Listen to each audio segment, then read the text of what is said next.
Hello friends, आज हम BPSC TRE 3.0 और 4.0 टीचर एग्ज़ाम 2024 के लिए ज्योग्राफी सेक्शन से most important 1000 plus one liner series का पार्ट 7 देखेंगे, जिसमें 100 वन लाइनर होंगे। इससे पहले 600 वन लाइनर 6 पार्ट में करा चुका हूँ। इसमें जो भी कंटेंट दिए गए हैं वह किसी भी एग्ज़ाम के लिए इंपॉर्टेंट हो सकता है, चाहे कोई भी एग्ज़ाम दे रहे हो, जैसे बीपीएससी, बीएसएससी, सीटीएट, जेटेट, बीएसएससी। ये सभी एग्ज़ाम के लिए बहुत इंपॉर्टेंट होने वाला है। इसमें जो भी कंटेंट दिए गए हैं बहुत ही बारीकी से लिए गए हैं और बहुत ही खोज करके बहुत ही सुंदर ढंग से प्रस्तुत किया गया है। आप इसे देखिए, आपको देखना चाहिए। ये वीडियो आपको बहुत ही बेनिफिट देने वाला है। इसमें जो भी हम 1000 वीडियो जो 1000 जो सीरीज़ हम ले रहे हैं, ये 1000 का, ये ज़बरदस्त है। आप इसे ज़रूर देखिए, आपको निश्चित तौर पर आपको बेनिफिट मिलने वाला है। ठीक है, तो चलिए शुरू करते हैं। आज का पहला पॉइंट है, अंडमान निकोबार द्वीप समूह को 1 नवंबर 1956 को केंद्र शासित क्षेत्र बनाया गया। ध्यान रखना आपको कि अंडमान निकोबार द्वीप समूह को 1 नवंबर 1956 को केंद्र शासित क्षेत्र बनाया गया। नेक्स्ट है, अंडमान निकोबार द्वीप समूह 6 डिग्री और 14 डिग्री उत्तरी अक्षांश तथा 92 डिग्री और 94 डिग्री पूर्वी देशांतर के मध्य में स्थित है। ठीक है। नेक्स्ट पॉइंट, 10 डिग्री उत्तरी अक्षांश अंडमान एवं निकोबार को क्या करता है, ये विभाजित करता है। 10 डिग्री उत्तरी अक्षांश अंडमान को और निकोबार को। नेक्स्ट है, अंडमान निकोबार द्वीप समूह में दक्षिणी पश्चिमी तथा उत्तरी पूर्वी दोनों से क्या होता है, यहाँ पर मानसून की वर्षा होती है। ठीक है। नेक्स्ट पॉइंट है, भारत का सबसे दक्षिणी बिंदु इंदिरा पॉइंट जो है, जिसे हम लोग प्रिमोलियन पॉइंट के नाम से भी जानते थे या लाही विंग के नाम से भी जानते थे, ये कहाँ स्थित है, ये ग्रेट निकोबार में स्थित है। कभी कभी एग्जाम में पूछा जा सकता है कि जो हमारा इंदिरा पॉइंट है, जो सबसे दक्षिणतम बिंदु है इंदिरा पॉइंट, वो कहाँ पे स्थित है, ये ग्रेट निकोबार में स्थित है। ठीक है। ग्रेट निकोबार को ही हम लोग कहते हैं बड़ा निकोबार। ठीक है, तो बड़ा निकोबार भी दे सकता है आपको। नेक्स्ट है, अंडमान निकोबार द्वीप समूह की राजधानी पोर्ट ब्लेयर दक्षिणी अंडमान में स्थित है। बात किया जाए कि अंडमान निकोबार की द्वीप समूह की जो राजधानी है पोर्ट ब्लेयर, ये कहाँ स्थित है, दक्षिणी अंडमान में। नेक्स्ट पॉइंट, अंडमान द्वीप समूह में अंडमानी, ओंगे, जरावा और सेंटिनली नामक निग्रेट जनजातियाँ पाई जाती हैं। ध्यान रखिएगा, अंडमान द्वीप समूह में कौन कौन सी जनजातियाँ देखने को मिलेगा, अंडमानी, ओंगे, जरावा या सेंटिनली नामक निग्रेट जनजातियाँ यहाँ पर पाई जाती हैं। ठीक है। नेक्स्ट है हमारा, निकोबार द्वीप समूह में सोम्पेन तथा निकोबारी नामक मंगोलाइड जनजातियाँ पाई जाती हैं। ध्यान रखना आपको कि निकोबार द्वीप समूह में सोम्पेन, निकोबारी नामक मंगोलाइड जनजातियाँ पाई जाती हैं। नेक्स्ट है आपका, तूतीकोरिन बंदरगाह को अब क्या हम लोग जानते हैं, इसके नाम को, इसका नाम किस नाम से जान रहे हैं, BO चिदम्बरम बंदरगाह के नाम से जाना जाता है। ध्यान रखिएगा कि तूतीकोरिन बंदरगाह है ना तमिलनाडु में, वो अब हम लोग जानेंगे BO चिदम्बरम बंदरगाह के नाम से। ठीक है। नेक्स्ट है, कृष्णा नदी की अन्य सहायक नदियाँ कौन सा हैं, कोयना, अरला, वरना, पंचगंगा, दूधगंगा, घाटप्रभा, ठीक है, मालप्रभा आदि, ये सभी कृष्णा नदी की क्या हैं, सहायक नदियाँ हैं। ठीक। नेक्स्ट पॉइंट है, कृष्णा नदी महाबलेश्वर के निकट पश्चिमी घाट में से निकलती हैं। कृष्णा नदी जो है वो महाबलेश्वर के निकट पश्चिमी घाट से निकलती हैं। नेक्स्ट पॉइंट, कृष्णा का अफवाह क्षेत्र महाराष्ट्र, कर्नाटका, तेलंगाना और आंध्र प्रदेश है। कृष्णा का जो अफवाह क्षेत्र है वो महाराष्ट्र है में, कर्नाटक में, तेलंगाना में, आंध्र प्रदेश में देखने को मिलता है। ठीक है। नेक्स्ट पॉइंट, कृष्णा नदी प्रायद्वीपीय भारत की दूसरी सबसे बड़ी नदी है, लगभग 1400 किलोमीटर इसकी लेंथ है। ठीक। नेक्स्ट है, दक्षिण भारत की सबसे ऊंची चोटी बात करें तो कौन सा है, अनाईमुदी है। ठीक है। नेक्स्ट पॉइंट, जो टीटागढ़ है वो किसके लिए प्रसिद्ध है, ये कागज उद्योग के लिए प्रसिद्ध है। ठीक है, ध्यान रखिएगा। टीटागढ़ दक्षिण भारत में द्रविडियन प्रजाति मुख्यतः संकेंद्रित है, यानी कि दक्षिण भारत में सबसे ज़्यादा जो प्रजाति देखने को मिलेगा वो द्रविडियन से देखने को मिलेगा। नेक्स्ट है, स्कंद पुराण के अनुसार विंध्याचल से दक्षिण भारत का समग्र भूभाग पंच द्रविड़ के नाम से जाना जाता है या कहलाता है। ठीक है। द्रविड़ भाषाएं एक भाषा परिवार है जिसमें तमिल, तेलुगु, कन्नड़, मलयालम प्रमुख होते हैं। ठीक है। द्रविड़ जो भाषा है उस भाषा परिवार में देखेंगे तो तमिल शामिल है, तेलुगु शामिल है, कन्नड़ शामिल है और मलयालम शामिल है। ठीक है। इसलिए देखेंगे कि दक्षिण भारत में ये द्रविडियन प्रजाति के लोग ज़्यादातर पाए जाते हैं। ठीक है ना। नेक्स्ट है, तमिल भाषा दक्षिण भारत की द्रविड़ प्राचीनतम भाषा है। तमिल भाषा जो है दक्षिण भारत की सबसे प्राचीनतम भाषा है, ध्यान रखिएगा तमिल। भारत में 6 भाषाओं को शास्त्रीय भाषा से घोषित किया गया। वैसे ज्योग्राफी का ये पार्ट नहीं है बट हमने यहाँ पर ले लिया है। भारत में 6 भाषाओं को शास्त्रीय भाषा घोषित किया गया है।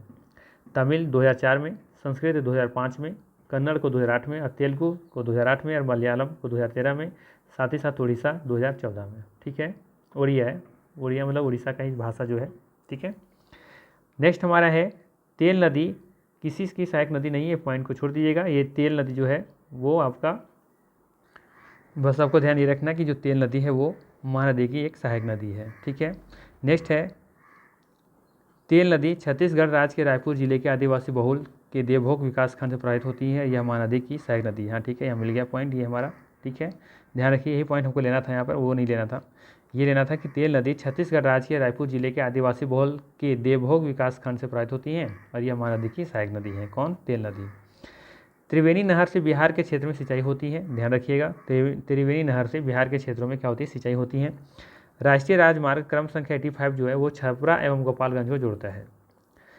NH जो 85 है वो छपरा और गोपालगंज को जोड़ता है। बिहार में राष्ट्रीय राजमार्ग NH 31 सबसे लंबा राष्ट्रीय राजमार्ग है, जबकि NH 133B जो है वो सबसे छोटा राष्ट्रीय राजमार्ग है।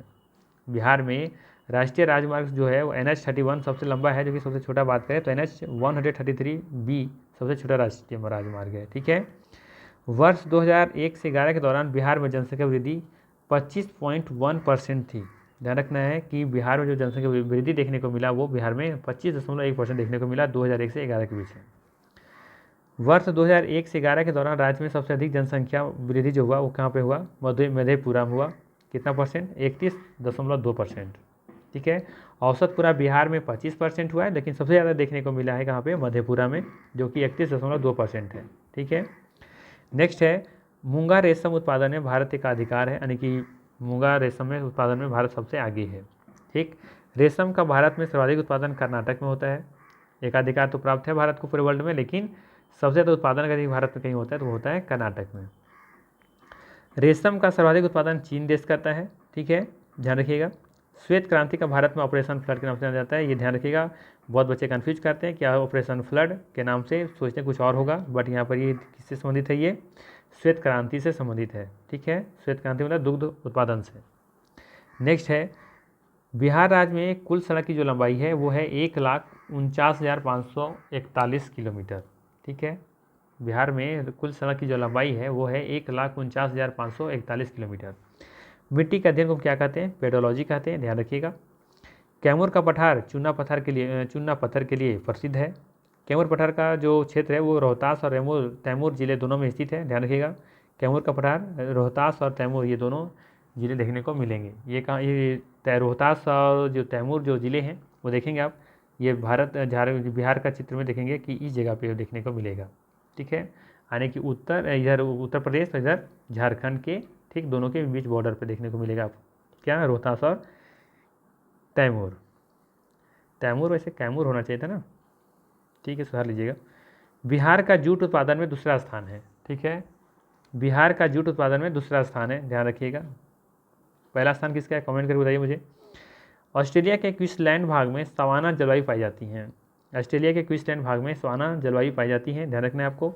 सवाना प्रदेश में औसत वर्षा 100 से लेकर के 150 सेंटीमीटर होती है वार्षिक। ठीक है, नहर का वह चैनल जहाँ पानी का बहाव गुरुत्वाकर्षण के प्रभाव से होता है उसको कहते हैं प्रवाह चैनल। क्या कहते हैं? प्रवाह चैनल कहते हैं, प्रवाह चैनल। भारत का सबसे ऊंचा गुरुत्वीय बांध भाखड़ा नंगल बांध है। भाखड़ा नंगल बांध हिमाचल प्रदेश के बिलासपुर जिले में सतलज नदी पर स्थित है। ध्यान रखिएगा, ये हिमाचल प्रदेश में, ना कि पंजाब में।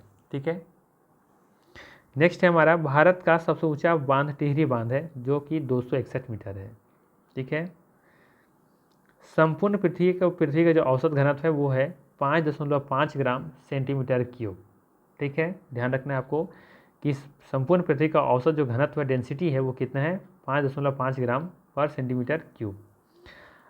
अटलांटिक महासागर में बरमूडा, कैरिबियन द्वीप समूह आदि अवस्थित है। अटलांटिक महासागर में देखने को मिलेगा आपको बरमूडा और कैरिबियन द्वीप। विश्व का सबसे बड़ा द्वीप ग्रीनलैंड है, आर्कटिक महासागर में स्थित है। ये ध्यान रखना है आपको कि विश्व का सबसे बड़ा महाद्वीप कोई है तो वो ग्रीनलैंड है। कौन सा महासागर में? आर्कटिक महासागर में है। प्रशांत महासागर में हवाई द्वीप जो जापान आदि हैं। ठीक है, हिंद महासागर में बॉर्नियो द्वीप डियागो गार्सिया स्थित है। जबकि भारत में हेमेटाइट किस्म का लोहा सर्वाधिक पाया जाता है। ध्यान रखना आपको कि भारत में हेमेटाइट किस्म का लोहा सबसे ज़्यादा पाया जाता है भारत में। गोंडवाना तथा टर्शियरी क्रम की चट्टानों में कोयला प्राप्त होता है, ये भी ध्यान रखना है आपको। नेक्स्ट पॉइंट है उच्च अक्षांश अनुसंधान प्रयोगशाला कहाँ पे है? गुलमर्ग में है। ठीक है, गुलमर्ग कहाँ है? तो ये जम्मू कश्मीर स्थित एक शहर है। भारतीय पुरातात्विक सर्वेक्षण विभाग कोलकाता में स्थित है, ये भी ध्यान रखिएगा। भारतीय पुरातात्विक सर्वेक्षण कहाँ स्थित है? कोलकाता में। केंद्रीय आलू अनुसंधान संस्थान कहाँ है? ये शिमला में, कई बार मैं बता चुका हूँ। ये आलू अनुसंधान जो संस्थान है वो शिमला में है, हिमाचल प्रदेश में है। राष्ट्रीय भू भौतिकी अनुसंधान संस्थान कहाँ पर है? ये हैदराबाद में है। भू भौतिकी अनुसंधान संस्थान कहाँ है? हैदराबाद में है। श्रीनगर झेलम नदी पर, ठीक है, उज्जैन शिप्रा नदी के तट पर स्थित है। उज्जैन कहाँ है? शिप्रा नदी पर, जबकि श्रीनगर कहाँ है? झेलम नदी पर स्थित है। लखनऊ कहाँ देखने को मिलेगा? तो ये गोमती नदी के किनारे देखने को मिलेगा। जबलपुर कहाँ देखने को मिलेगा? तो ये नर्मदा नदी पर देखने को मिलेगा। विजयवाड़ा आपको देखने को मिलेगा कृष्णा नदी के किनारे। ठीक है, तो कुछ इंपॉर्टेंट था शहर मैंने ले लिया है।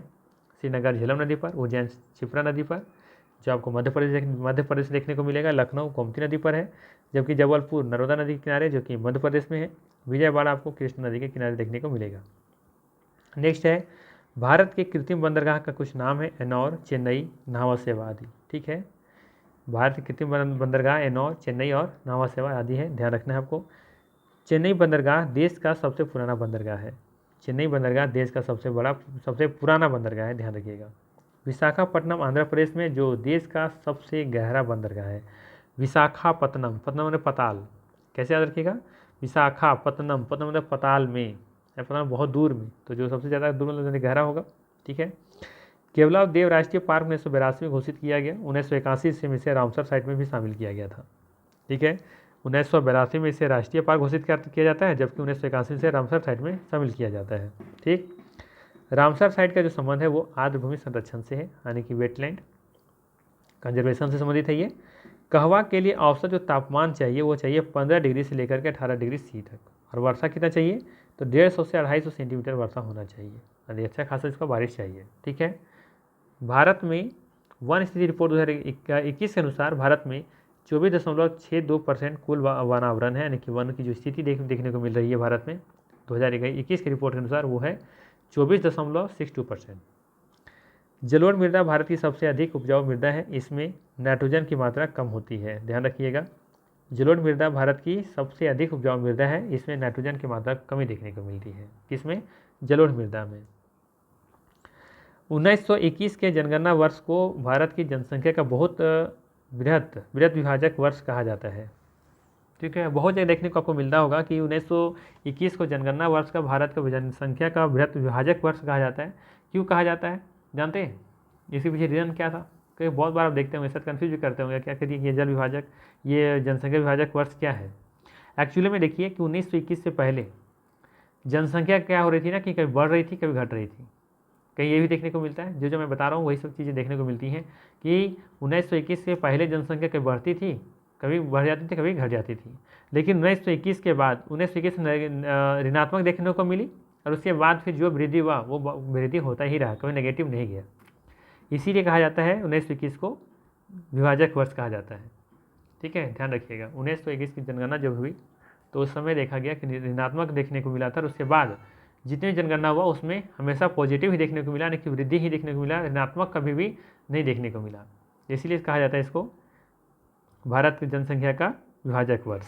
ठीक है, समझ में आया? नेक्स्ट है उत्तर भारत का मैनचेस्टर कानपुर को कहा जाता है, जबकि कोयम्बटूर की दक्षिण भारत का मैनचेस्टर कहा जाता है। उत्तर भारत के बारे में बात करें मैनचेस्टर कानपुर है, जबकि दक्षिण भारत का कोयम्बटूर है। ठीक है, आपको जब बता सकते हैं कि मैनचेस्टर आखिर क्यों कहा जा रहा है, क्या है मैनचेस्टर में, ऐसी खासियत क्या थी कि हमको जो उत्तर भारत को हम कानपुर को मैनचेस्टर कह रहे हैं, जबकि कोयम्बटूर को दक्षिण भारत का मैनचेस्टर कह रहे हैं। ये मैनचेस्टर कहाँ है और क्यों प्रसिद्ध है, ये कमेंट करके मुझे बताइए, मुझे बहुत खुशी होगी। भारत में सर्वाधिक रबड़ उत्पादन जो होता है वो केरल राज्य में होता है। रबड़ उष्णकटिबंधीय पौधा है। रबड़ के लिए तापमान जो चाहिए वो 25 से 30 डिग्री के आसपास चाहिए, और वर्षा चाहिए आपको 150 से 200 सेंटीमीटर। ठीक है, रबड़ उष्णकटिबंधीय पौधा है, और रबड़ के लिए जो तापमान चाहिए वो चाहिए 25 से 30 डिग्री, और वर्षा चाहिए आपको 150 से 200 सेंटीमीटर।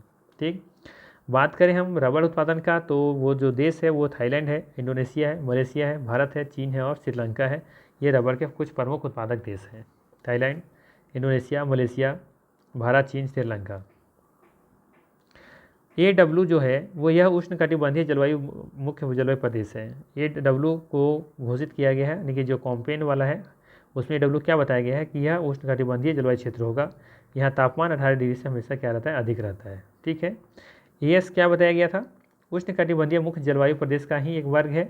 यहाँ शीतकाल में वर्षा होती है। इसका विस्तार दक्षिणी पूर्वी आंध्र प्रदेश के तटीय भागों तथा पूर्वी तमिलनाडु में है। ध्यान रखना है आपको, AS कहाँ देखने को मिलेगा, तो ये दक्षिणी पूर्वी आंध्र प्रदेश के तटीय भाग और पूर्वी तमिलनाडु में स्थित है ये AS। ठीक है, चलिए आगे देखते हैं। दरभंगा, मुजफ्फरपुर एवं चंपारण जिलों में, दरभंगा, मुजफ्फरपुर, चंपारण जिलों में नवीन जलोढ़ मिट्टियाँ पाई जाती हैं, यानी कि नई मिट्टी पाई जाती है। जलोढ़ का दो प्रकार होता है ना, खादर, बांगर। यहाँ पे आपको खादर देखने को मिलेगी दरभंगा, मुजफ्फरपुर और चंपारण जिला में। मालनाड जो क्षेत्र एक पहाड़ी क्षेत्र है, जबकि मैदान निचली पहाड़ियों का मैदानी क्षेत्र है। ठीक है, मलनाड किसको कहते हैं, क्षेत्र का एक पहाड़ी क्षेत्र होता है, जबकि मैदान जो होता है वो निचली पहाड़ियों का एक मैदानी क्षेत्र होता है। कर्नाटक का पठार लावा से निर्मित है। ठीक, जनगणना 2011 के अनुसार अरुणाचल प्रदेश राज्य में जनसंख्या घनत्व तो सबसे कम है। कितना है, तो यहाँ पर मात्र 17 वर्ग प्रति वर्ग किलोमीटर लोग रहते हैं। कहाँ पे, अरुणाचल प्रदेश में। ठीक है, मात्र 17 वर्ग किलोमीटर। ठीक है, ये आंकड़ा है 2011 के जनगणना के अनुसार। जनगणना 2011 के अनुसार का जो शुभंकर था वो प्रगणक शिक्षिका थी। ठीक है, ऐसा जो शुभंकर बनाया गया था वो प्रगणक शिक्षिका थी, और उसका सब्जेक्ट जो था, आदर्श जो वाक्य था वो था हमारी जनगणना हमारा भविष्य। हमारी जनगणना हमारा भविष्य। सर्वाधिक जनसंख्या घनत्व वाले 5 राज्य कौन कौन से हैं, घटते क्रम में बता रहे हैं हम। सबसे पहला नंबर पर है बिहार, 1106। उसके बाद आता है नंबर पश्चिम बंगाल का 1028। उसके बाद नंबर आता है केरल का 860। फिर आता है उत्तर प्रदेश का 829, और फिर लास्ट में आता है 5वें नंबर पर आता है 573 हरियाणा का। ठीक है, तो ये क्रम से याद रखिए, घटते क्रम में है। कम से कम 3 तो जरूर याद रखिए। ठीक है, बिहार, पश्चिम बंगाल और केरल, ये 3 जरूर याद रखिएगा। ठीक है, नेक्स्ट है 2011 ईस्वी के जनगणना के अनुसार भारत की कुल जनसंख्या विश्व की कुल जनसंख्या का 17.5% है। ठीक है, सर्वाधिक जनसंख्या घनत्व वाले केंद्र शासित प्रदेश दिल्ली 11,320 है। अगर सिंपल सा राज्य पूछा जाए तो आप क्या बताएंगे, बिहार। लेकिन केंद्र शासित प्रदेश पूछे तो बताना है दिल्ली, जहाँ पर जो देखने को मिलता है जनसंख्या घनत्व वो 11,320 देखने को मिलता है। 11,320 मतलब 11,320 किलोमीटर स्क्वायर एरिया में फैला हुआ है। ठीक है, न्यूनतम जनसंख्या घनत्व वाले केंद्र शासित प्रदेश के बारे में बात करें तो वो है अंडमान निकोबार द्वीप समूह। कौन सा, अंडमान निकोबार द्वीप समूह। ओमान की खाड़ी और लाल सागर हिंद महासागर का हिस्सा है। ओमान की खाड़ी बात करें या फिर लाल सागर के बारे में बात करें, ये हिंद महासागर का हिस्सा है। हिंद महासागर का सबसे बड़ा द्वीप कौन सा है, मेडागास्कर है। व्यापार के दृष्टि से देखा जाए तो अटलांटिक महासागर सबसे व्यस्तम सागर है, सबसे बिजी सागर है ये। हिंद महासागर का सबसे गहरा जो बिंदु है वो कौन सा है, जावागर्त है। केन बेतवा दोनों नदियाँ जो है यमुना की सहायक नदियाँ हैं। केन और बेतवा दोनों नदियाँ जो है वो यमुना की सहायक नदी हैं। भारत में नदी जोड़ों का विचार सर्वप्रथम कब आया, 1858 में आया। एक ब्रिटिश सिंचाई इंजीनियर थे, उसका नाम क्या था, sir Arthur cotton. Sir Arthur cotton ने दिया था भारत जोड़ो नदी परियोजना का विचार। ठीक है, नेक्स्ट पॉइंट है अरावली पर्वतमाला की सबसे ऊंची चोटी राजस्थान में स्थित है। ठीक है, अरावली पर्वतमाला की सबसे ऊंची चोटी कहाँ है, राजस्थान में स्थित है। आप देखेंगे कि लगभग 70-80% जो है ये अरावली पर्वत का जो हिस्सा है वो राजस्थान में ही देखने को मिलता है। ठीक है, थोड़ा बहुत आपको महाराष्ट्र में देखने को मिलेगा और थोड़ा बहुत उधर चला जाता है दिल्ली की तरफ। नेक्स्ट है अरावली पर्वत की उत्पत्ति प्री कैम्ब्रियन क्रस्ट युग में माना जाता है। और ध्यान रखना आपको इंपॉर्टेंट पॉइंट कि अरावली को हम लोग अवशिष्ट पर्वत के नाम से जानते हैं, यानी कि इसका एक उदाहरण है अवशिष्ट पर्वत। अवशिष्ट पर्वत होता क्या है, देखिए होता क्या है कि मान लेते हैं ये हमारा पर्वत है, तो तेज़ हवाओं की वजह से या फिर कह सकते हैं कि जलवायु परिस्थितियों की वजह से धीरे धीरे क्या हो रही हैं, ये ऊपर का हिस्सा क्या होते जा रहा है, नष्ट होते जा रहा है, ख़त्म होते जा रहा है। धीरे ये पर्वत का जो साइज़ है वो कम होते जा रहा है, इसीलिए इसको हम लोग बोलते हैं अवशिष्ट पर्वत। ठीक है, ये सबसे पुराना पर्वत भी है। ठीक है, चलिए नेक्स्ट देखते हैं। नेक्स्ट है अरावली पर्वत विश्व का सबसे प्राचीनतम पर्वत माना जाता है। यही हमने कहा अभी कि ये सबसे प्राचीनतम पर्वत है ये।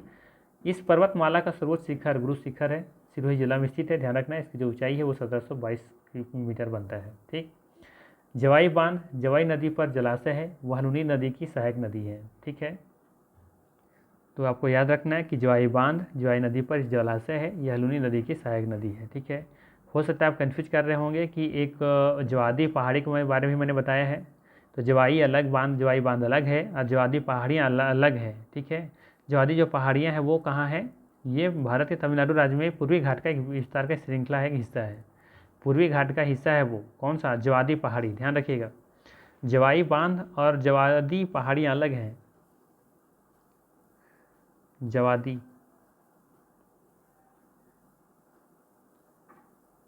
ठीक है, तो ध्यान रखिएगा जवादी पहाड़ी कहाँ पर है, आपको देखने को मिलेगा तमिलनाडु में। ठीक है, और ये पूर्वी घाट का हिस्सा है, लेकिन जवाई बांध अलग है, ये हमारा आपको देखने को मिलेगा नूनी नदी की सहायक नदी है। तो इसको आपको ध्यान में रखना है। ठीक है, कन्फ्यूज नहीं कीजिएगा, नहीं तो दोनों को मिक्स कर दीजिएगा। ठीक है, चलिए आगे देखते हैं। तो जवाई बांध और जवादी पहाड़ियाँ अलग है, यहाँ पर जवाई है और वहाँ पर जवादी है, डी और ई में अंतर है सिर्फ। नेक्स्ट है हमारा चांडिल बांध स्वर्ण रेखा नदी पर बनाया गया है। चांडिल बांध स्वर्ण रेखा नदी पर बनाया गया है। वायुमंडल में हाइड्रोजन एवं हीलियम गैस की प्रधानता होती है। ठीक है, वायुमंडल में हाइड्रोजन और हीलियम गैस की प्रधानता होती है, पहले मैंने बता रखा है।